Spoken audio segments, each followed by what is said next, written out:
I'm with Inspirational Rob. And And my man, Dr. Connor, is back. If you didn't hear the first episode, go back and listen to the first episode. Right. It's on all forms of podcasting, iHeartRadio, Google, Apple Play, YouTube, all formats. So go back and look at that. Like, share, comment, subscribe.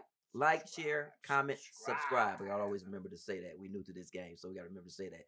Eddie should have reminded me of that because he's a professional here. But my man, Dr. Rob Connor, E. and Dr. E. And Dr. E. I like that. I like that. Man, I want to go back and get a doctor, but I'm too old now. I'm just gonna have to buy one somewhere on the internet. You know they charging too much these days. They charging too much. Yeah, you don't want to pay for it. He just had to come up up with a donation to the university. He had to come up with a program. I just do a 12-step doctorate program. Yeah. Man, you went from your first book was Finding the Can in Cancer. Finding the Can in Cancer. And we were just talking off camera about a young men's initiative that you implemented and the Obama administrator picked it up. I say you went from cancer to the Capitol. That'll preach.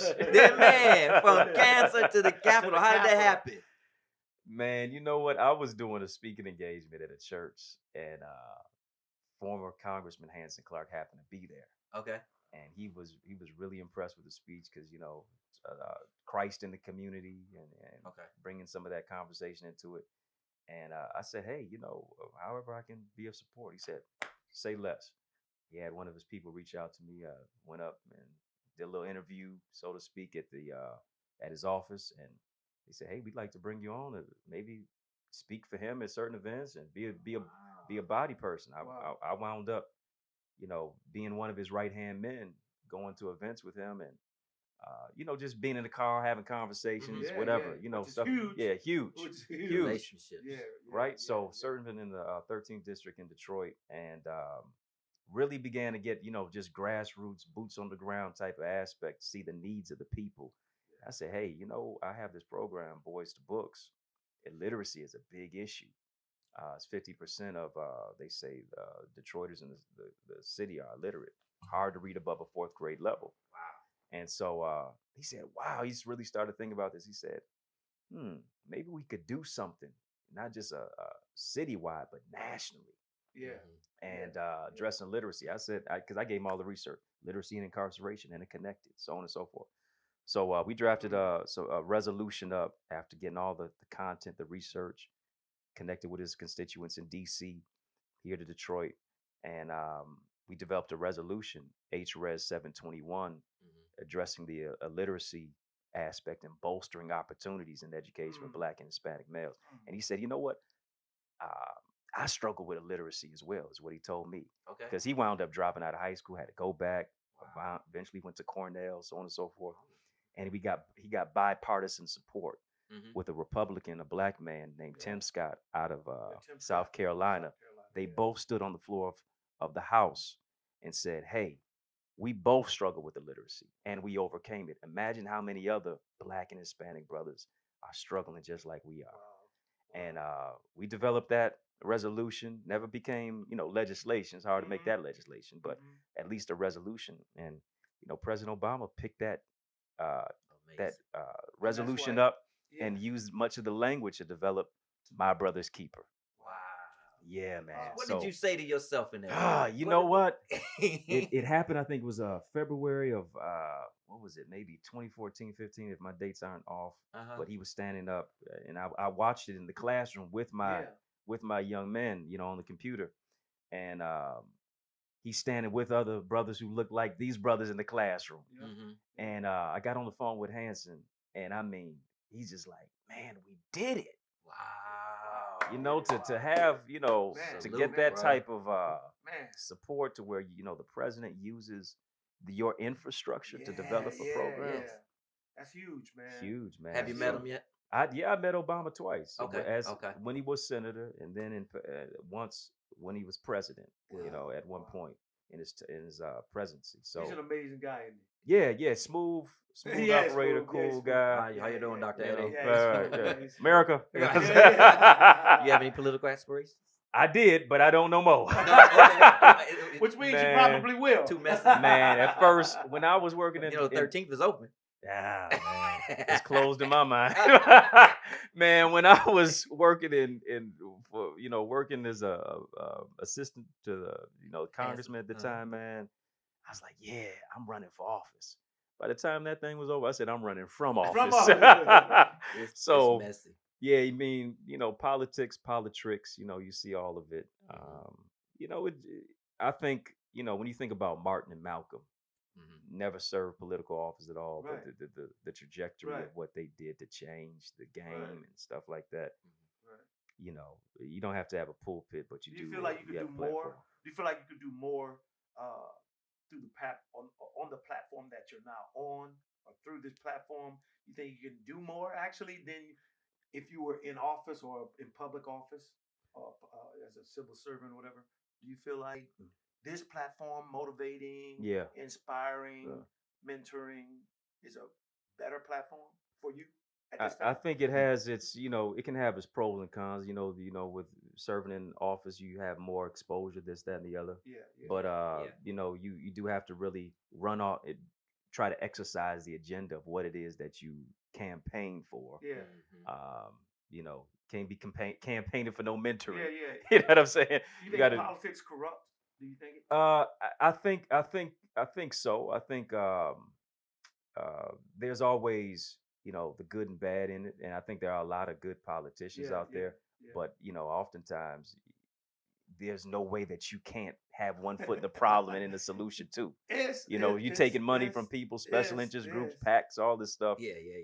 People want you to. They want to Pinocchio you. You know what I'm saying? Like you, I thought about it. I thought, man, people were pushing me, and I thought about it, and I'm like, no. Yeah. I'm like, no. It's a. We've been too many places to be politicians. Absolutely. So if they all. Oh no, don't worry about it. I just quit yesterday. You found that out. Right. But it's a dance you got to do. I'm not saying I'm afraid of challenges, but I don't know. That's a whole different beast, man. Oh yeah. It's a whole different beast. And I've seen him operate. I've seen him. I mean, sitting in the car for 2, 3, 4 hours, calling hundreds of people. Wow. Trying to galvanize resources, all this stuff. Can I drum up your support? Oh, for hours. Yeah. It's some labor behind that. Some grassroots. But you're making an impact. I mean, case in point, Obama takes you on what you all did, uses that for his influence. My brother's keeper thing. So you've influenced. Yeah, right. And you are an influencer. Yeah. Hey, doctor, what would you say to people that want to be like you? Of course, they can't be you, but they can be a better version of themselves. How does someone become like you? Because they don't want to be you. Yeah. A lot of young people, they want to be you. They look at you. They want to be you. Man. I want to be like you. And I hear E.T. say that a lot. People, I'm gonna be the next number one motivational speaker in the world. He's like, you got to do the work. Yeah. So what does it look like? What does the journey process look like? Yeah. There was a story of Bishop Jakes. He told a story. He said somebody he was praying for somebody. He said, "Oh man, Bishop Jakes, pray for me. Pray that I have your anointing. Pray that I get to be like you." So he said, I started praying that he'd lose his father when he was young. So I started praying that certain people would betray him and things of that nature. He said, No. I don't want that prayer. You can stop praying. Right? It is your own journey. You have to find your own level of authenticity, and you're gonna have to live through some dying places. You're gonna have to grow through what you go through. It's not gonna be something that just happens in the midnight hour or the times where it's all joy and you with celebrities and you're bumping shoulders and this, that, the other. No, it's a lot of dark days of depression, mental discombobulation. Weeping may endure for a night, but but joy doesn't come in the same night. You know what I'm saying? And that night process is not just 12 hours. Sometimes it's years. And there's a lot of mourning before the morning. You see what I'm saying? Right. You're right. So how do people that have a heavy call in their life that understand their purpose deal with the mental part? I think one thing is you do have to discover your why in the midst of it. And then you also have to get to a place of by any means necessary, I'm gonna make this happen. You have to have a determination. It's not gonna be motivation. Motivation is like taking a bath. You got it today, you're going to need it tomorrow, and you're going to have the determination. Okay. Which is going to lead to a level of consistency. Motivation, I feel it, I do it. Okay. If I don't feel like it, I don't do it. Right, conditional. Yeah. So you got to have something that is a fire inside of you that this is what I want to do. If they couldn't pay me to do it, I'm still going to do it. So what do you do to push yourself? What are your passions? Do you go to work out? Do you do a TV show? Eat? What is that space for you? Keep that fire. Yeah, it is me continually challenging myself. Okay. Phil Jackson said, "You're only a success based upon the success that you accomplish the next time." Okay. You know, it is something that is to keep you in your engine going. Yesterday's home runs don't score today's points. Yeah.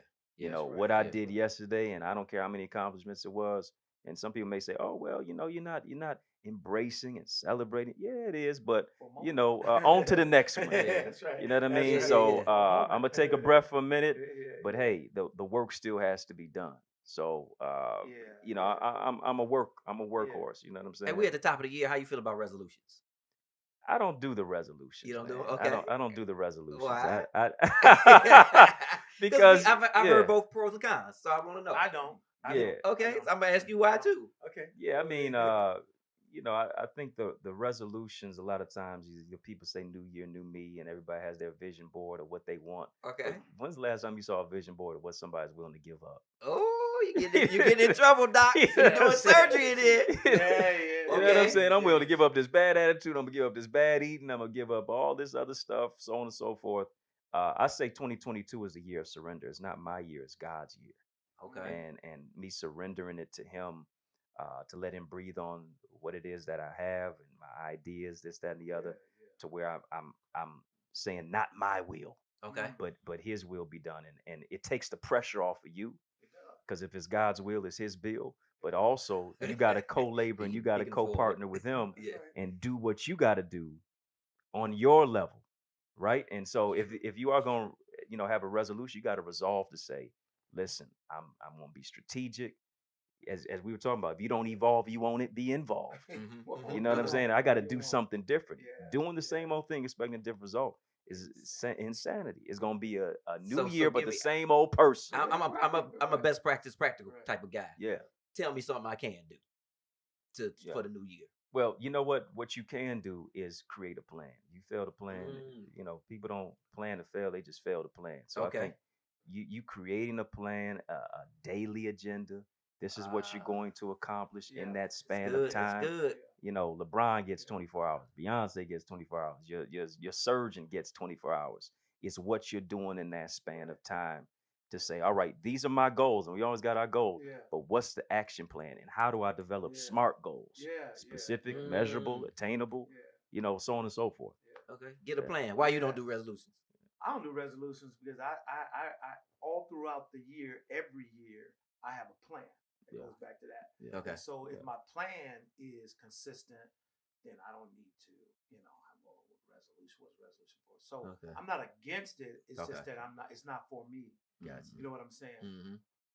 But I talk about the 24 hours in a day. Yeah. I always say that we all have the same 24 hours. But successful people know how to manipulate time. And the manipulation of time comes through planning. Right, if you plan your day, you can, and I put that in quotes, manipulate time. You wonder how is it that Dr. Connor can do so much? Yeah. He's flying here, he's there, he's mentoring, he's doing this and that. How? And I found that I just put like the lazy people, the people aren't willing to put in the work, those that don't plan, they never have enough time. Never have enough time. Never do. And it's the same 24 hours. Right. Same 24 hours. Netflix is chill, but not networking bills. Come on. A mentor of mine says, if you want to get something done, find a busy person to help you do it. They'll figure it out. Wow. Don't get nobody ain't got no. You can say, oh, they got time. No. They got time for a reason, okay? They ain't doing much. They ain't maximizing. Find somebody that knows how to manipulate time, knows how to plan, and can show you how to plan to help you accomplish that. I like that inspirational. That's good. Inspirational. Yeah, I follow him on right. all social media. So you ain't gonna rob me of my time. Use my time wisely. That's right. Hey, it's talk time. It's talk time. Rob and E. Dr. Connor's here. Hey, you jumped into the relationship space. Uh-oh. Oh, he in the hot seat. He in the hot seat.